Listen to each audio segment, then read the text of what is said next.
Students, today we will discuss about sliding filament model of muscle contraction, how the cross bridges are controlled and rigor mortis।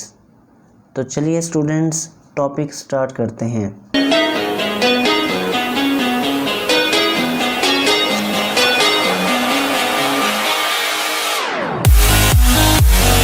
Students, दो साइंसदान H Huxley और F Huxley और इनके colleagues ने मिलकर 1954 में muscle contraction के मुतालिक एक हाइपोथेसिस पेश किया जिसे हम sliding filament model of muscle contraction कहते हैं।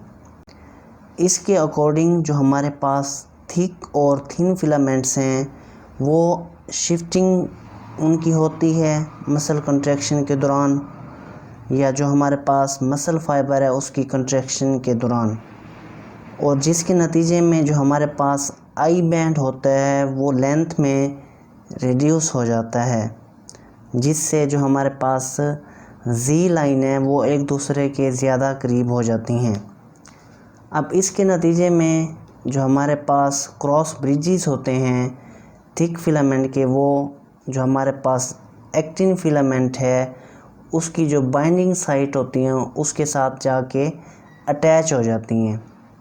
जैसे ही वो हमारे पास जो क्रॉस ब्रिजेस हैं जो हमारे पास एक्टिन फिलामेंट के साथ जाके अटैच होती हैं तो वो क्या करती हैं, एक्टिन फिलामेंट को सार्कोमेयर के सेंटर की तरफ पुल करती हैं, जिससे जो हमारे पास मसल कंट्रैक्शन है ये होती है। अब हम डिस्कस करते हैं how the cross bridges are controlled. इससे हमारा क्या मुराद है कि जो हमारे पास थिक और थिन फिलामेंट हैं, जब उनके जो क्रॉस ब्रिजेस हैं लिंक करते हैं थिक फिलामेंट को थिन फिलामेंट के साथ, तो उसके नतीजे में जो हमारे पास मसल कंट्रैक्शन होती है उसको कैसे कंट्रोल किया जाता है, या क्रॉस ब्रिजेस जब मसल कंट्रैक्शन नहीं हो रही होती तो कैसे कंट्रोल होते हैं, और जब मसल कंट्रैक्शन हो रही होती है तब कैसे कंट्रोल होते हैं, ये अब हम डिस्कस करते हैं। जब रेस्ट की हालत में जो हमारे पास मसल कंट्रैक्शन है वो नहीं हो रही होती तो तब क्या होता है वो अब देखते हैं हम। हमारे पास एक्टिन जो हमारे पास चेन है, एक जो हमारे पास मॉलिक्यूल है जो जिसकी बाइंडिंग साइट होती हैं, जहां आके थिक फिलामेंट ने आके अटैच होना होता है, जो क्रॉस ब्रिजेस बनने होते हैं, वहाँ हमारे पास एक प्रोटीन ट्रोपोमायोसिन वो उन एक्टिन की बाइंडिंग साइट्स को कवर कर लेती है, जिसकी वजह से जो हमारे पास मायोसिन के जो ग्लोब्यूलर हेड्स हैं, लास्ट लेक्चर में हमने बात की थी थिक फिलामेंट और थिन फिलामेंट की स्ट्रक्चर की, आप थोड़ा उसे रिकॉल कर लें, तो वो जो मायोसिन के ग्लोब्यूलर हेड्स हैं वो एक्टिन की जो बाइंडिंग साइट्स हैं वहाँ आकर अटैच नहीं हो सकते। इस तरह जो हमारे पास है मसल कॉन्ट्रैक्शन नहीं हो रही होती। अब क्या है, मसल कॉन्ट्रैक्शन हो रही है, कैसे होती है, क्रॉस ब्रिजेस कैसे कंट्रोल किए जाते हैं, ये हम देखते हैं।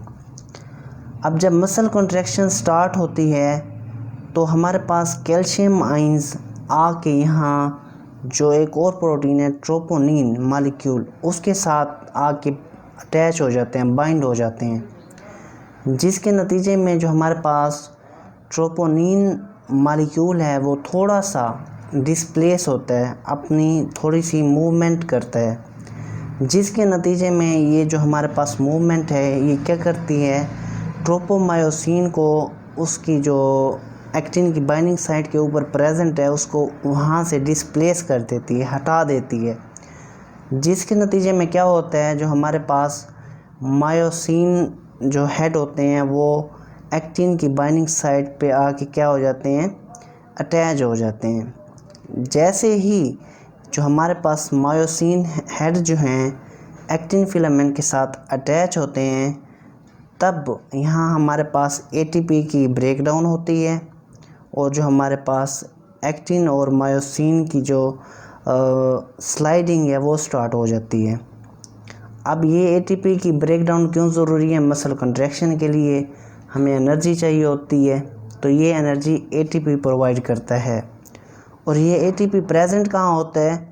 ये एटीपी प्रेजेंट होता है हमारे जो मसल सेल हैं इनके माइटोकॉन्ड्रिया के अंदर प्रेजेंट होता है, जिसकी ब्रेकडाउन से मसल कॉन्ट्रैक्शन को एनर्जी मिलती है। इसके साथ साथ अब हम डिस्कस करते हैं एक शॉर्ट सा टॉपिक है रिगर मॉर्टिस। अब हमने बात की जो हमारे पास क्रॉस ब्रिजेस बने किसके दरमियान? मायोसिन और एक्टिन के दरमियान। उनको मतलब बनने के दौरान क्या चाहिए थी? एटीपी एनर्जी चाहिए थी, जो मतलब उन्हें एनर्जी प्रोवाइड करे और वो क्रॉस ब्रिजेस क्या होते हैं? बनते हैं। अब क्या होता है जब इंसान की डेथ हो जाती है तो इंसान के जिस्म में जो एटीपी की तादाद है वो कम होना शुरू हो जाती है। अब जिसके नतीजे में जो हमारे पास क्रॉस ब्रिजेस बने हुए होते हैं एक्टिन और मायोसिन फिलामेंट के दरमियान, वो क्या होते हैं? ब्रेक नहीं हो पाते, क्योंकि उनको ब्रेक होने के लिए भी एनर्जी की ज़रूरत होती है एटीपी की फॉर्म में, जिसके नतीजे में वो उन्हें एनर्जी नहीं मिल रही और वो एक दूसरे के साथ फिर्मली मजबूती से क्या होते हैं? बाउंड रहते हैं, जिसके नतीजे में जो बॉडी होती है वो डेथ के बाद सख्त हो जाती है। इस तरह की जो कंडीशन होती है इसे हम कहते हैं रिगर मॉर्टिस। जी तो स्टूडेंट्स, ये था हमारा आज का टॉपिक। आई होप कि आपको अच्छे से समझ आ गया होगा। अपना और अपने घर वालों का ख्याल रखिए। अल्लाह हाफिज़।